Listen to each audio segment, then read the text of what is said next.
નમસ્કાર વિદ્યાર્થી મિત્રો, ધોરણ 9 અને 10ના અંગ્રેજી વિષયના આજના ઓનલાઈન ક્લાસમાં આપ સર્વેનું સ્વાગત છે. મિત્રો, આજે આપણે ધોરણ 9 અને 10માં પરીક્ષામાં પૂછાતા એક પ્રશ્ન વિશેની ચર્ચા કરવાની છે. મિત્રો, પરીક્ષામાં તમને અહીંયા તમે સૂચના જોઈ શકો છો એમ એક ડાયલોગ એટલે બે વ્યક્તિઓ વચ્ચેનો સંવાદ આપેલો છે. અહીંયા તમે જોઈ શકો છો કે બે વ્યક્તિઓનો સંવાદ, એક મનીષ છે અને એક અલ્પા છે. આ બે વ્યક્તિઓનો વચ્ચેનો સંવાદ છે. મિત્રો, તમારે આ સંવાદ વાંચવાનો છે, સમજવાનો છે અને એ સંવાદ વાંચ્યા અને સમજ્યા પછી સંવાદના નીચે 4 પ્રશ્નો પૂછાયા છે. આ 4 પ્રશ્નોના જવાબ તમારે આ સંવાદમાંથી એટલે કે આ ડાયલોગમાંથી સમજી વિચારીને લખવાના રહેશે. મિત્રો, અગાઉના વિડીયોમાં આપણે ડેટા કોમ્પ્રિહેન્શન હતું, એટલે કોઈ ટેબલ કે કોઈ ચાર્ટ કે ગ્રાફ, એમાં જે પણ ડેટા આપેલો હોય એનો અભ્યાસ કરી એના નીચે 4 પ્રશ્નો પૂછાતા હતા, એનો જવાબ આપણે લખતા શીખ્યા હતા અગાઉના વિડીયોમાં.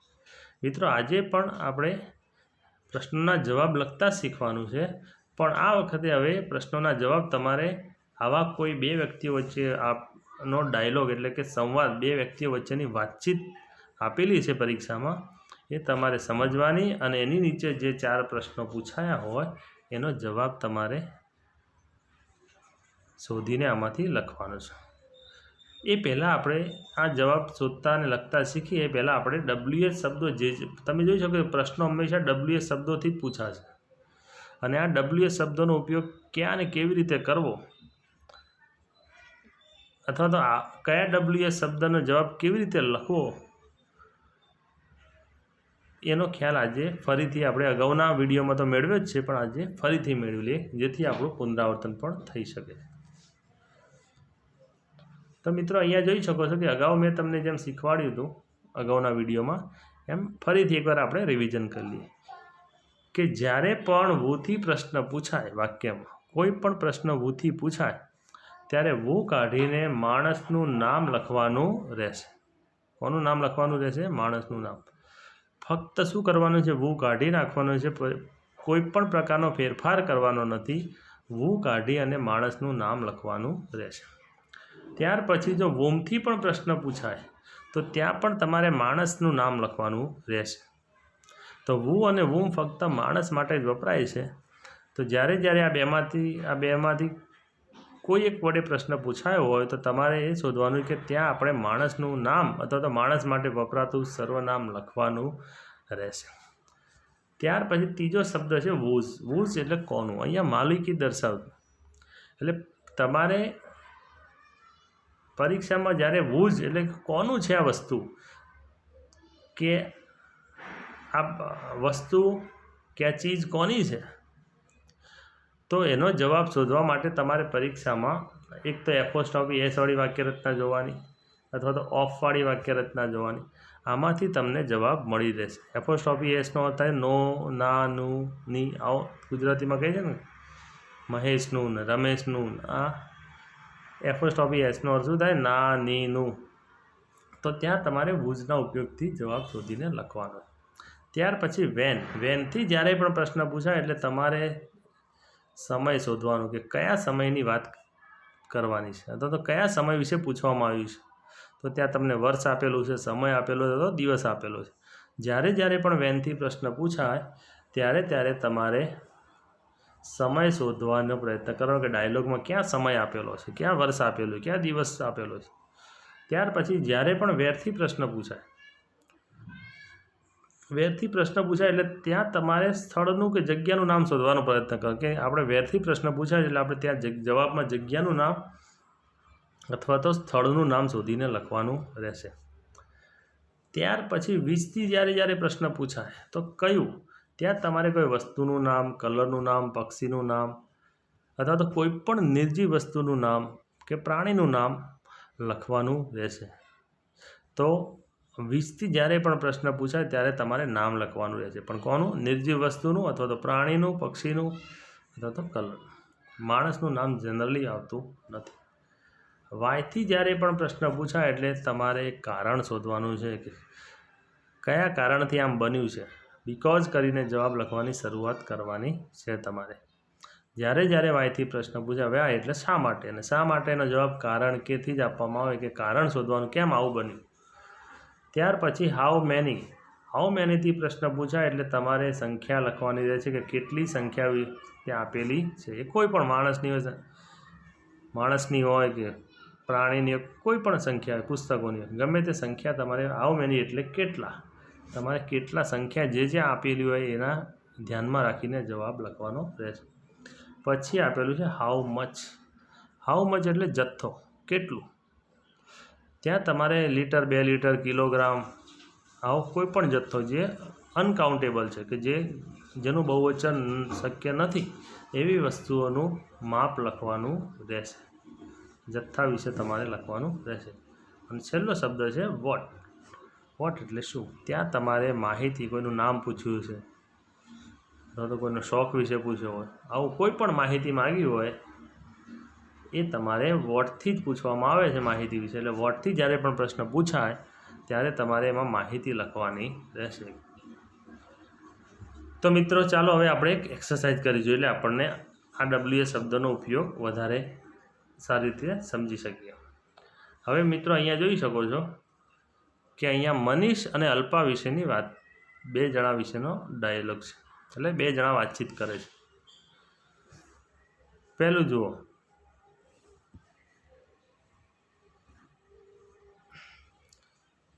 મનીષ ફોન કરે છે. કોને કરે છે? એના ફ્રેન્ડ. એનું ફ્રેન્ડનું નામ છે કરણને ફોન કરે છે. એટલે મનીષ શું કે hello, is Karan there please. ત્યારે ફોન કોણ ઉપાડે છે? અલ્પા કોણ છે? એ અલ્પા છે કરણની સિસ્ટર. તે જવાબ શું આપે કે no, I am sorry, he is out. Manish નથી, બહાર ગયો છે. ત્યારે મનીષ પૂછે છે કે હુ ઇઝ સ્પીકિંગ, કોણ બોલી રહ્યું છે પ્લીઝ. ત્યારે અલ્પા શું કહે છે?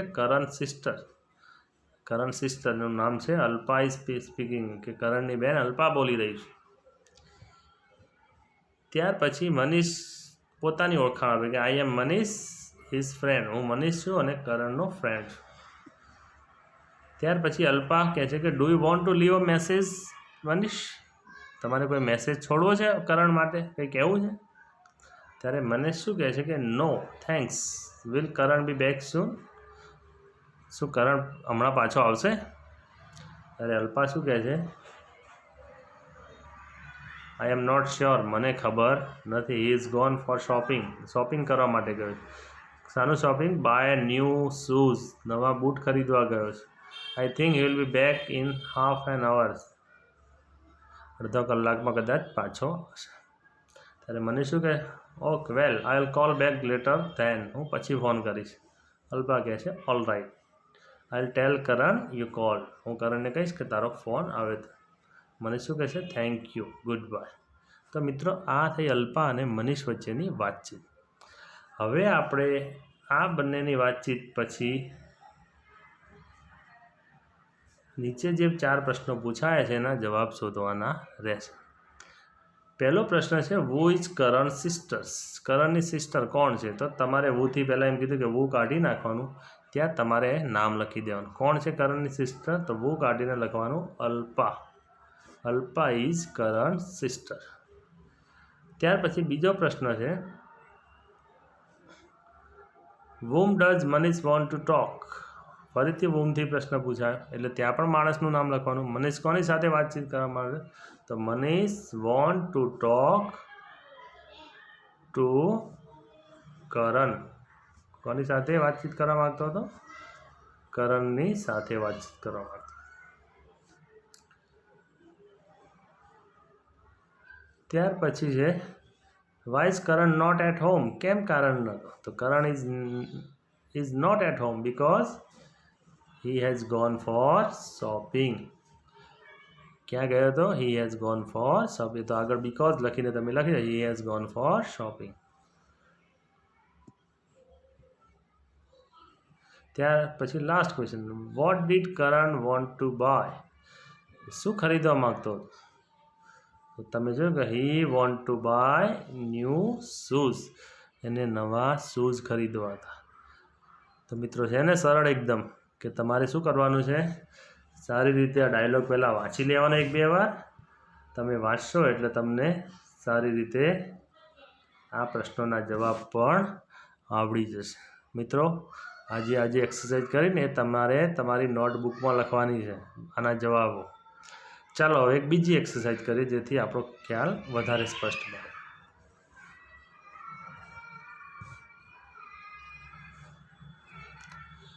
તો મિત્રો જો અહીંયા બીજી એક ડાયલોગ છે. Dialogue, read the dialogue and answer the question.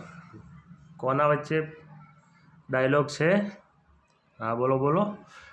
એક છે પંડિત અને બીજો છે બોટમેન. એક પંડિત છે અને બીજો બોટમેન એટલે હોડીવાળો માણસ છે. તો બંને વચ્ચે શું વાતચીત થાય છે? પંડિત પહેલાં બોલે છે, well what is your name? શું નામ છે? બોટમેન શું કહે છે? Nathu, my name is Nathu. Pandit શું કહે છે? I am a pandit, I am learned man. હું બહુ ભણેલો માણસ છું. I can read and write. હું લખી વાંચી શકું છું. I know about the star. હું સ્ટાર અને મૂન વિશે જાણું છું.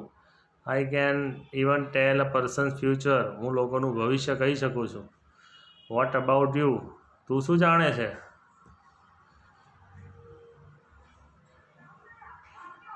ત્યારે નથુ બિચારો શું કહે છે? I am an illiterate man. હું તો અભણ માણસ છું. I can not read or write sir. મને તો લખતા વાંચતા આવડતું નથી. તો પંડિત શું કહે છે?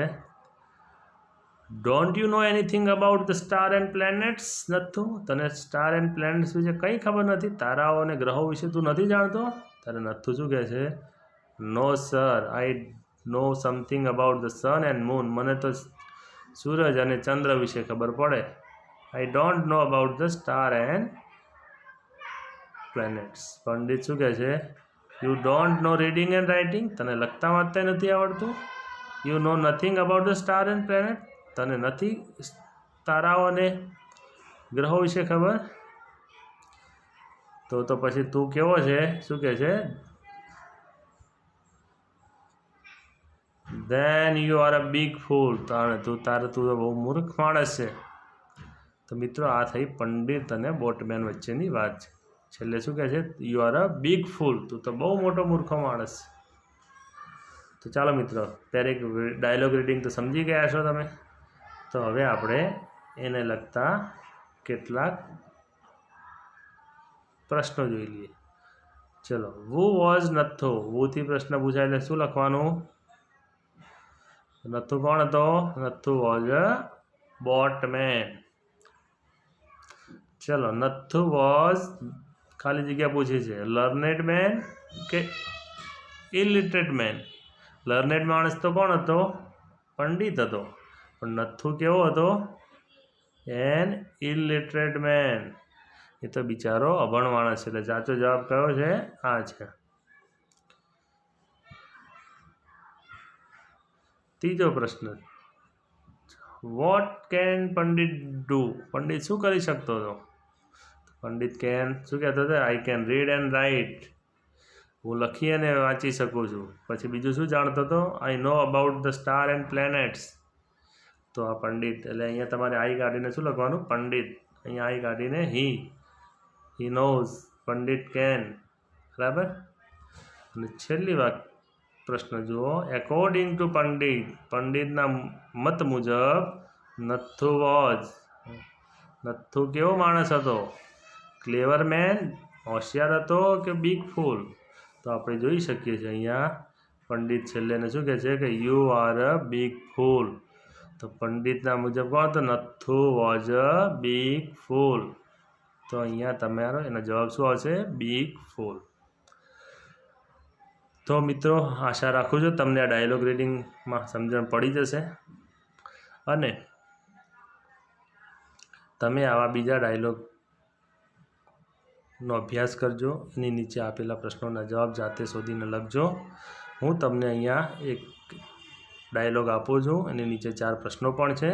તમારે ડાયલોગ સમજવાનો છે અને એના જવાબ તમારી નોટબુકમાં લખવાના રહેશે. તો મિત્રો, આજે જે 2 શીખ્યા એ અને જે હું તમને ગૃહ કાર્યમાં એક ડાયલોગ આપું છું એ ત્રણેયના જવાબ નોટબુકમાં ફરજિયાત લખવાના રહેશે. તો મિત્રો જો કયો ડાયલોગ છે? શોપકીપર અને વિભા. શોપકીપર અને વિભા. તમારે આ ડાયલોગ વાંચવાનો છે, સમજવાનો છે અને એની નીચે જે 4 પ્રશ્નો આપેલા છે એ તમારે આમાંથી શોધીને લખવાના છે. તો મિત્રો આશા રાખું છું તમને આજના વિડીયોમાં જે ડાયલોગ વાંચી અને એના પરથી જે પ્રશ્નોના જવાબ વિશે તમને શીખવાડ્યું, કેવી રીતે પ્રશ્નોના જવાબ લખવા એના વિશેનો જે ખ્યાલ આપ્યો એનો તમને ખ્યાલ આવી જ ગયો હશે, તમને સમજણ પડી જશે. અને દરેક વિદ્યાર્થી મિત્રોએ આજે જે હોમવર્ક આપ્યું છે 3 ડાયલોગનું કે અને એના નીચે પૂછાયેલા પ્રશ્નોના જવાબ લખવાના છે, એ ફરજિયાત લખવાના છે અને મને વોટ્સઅપ કરવાના રહેશે. આભાર.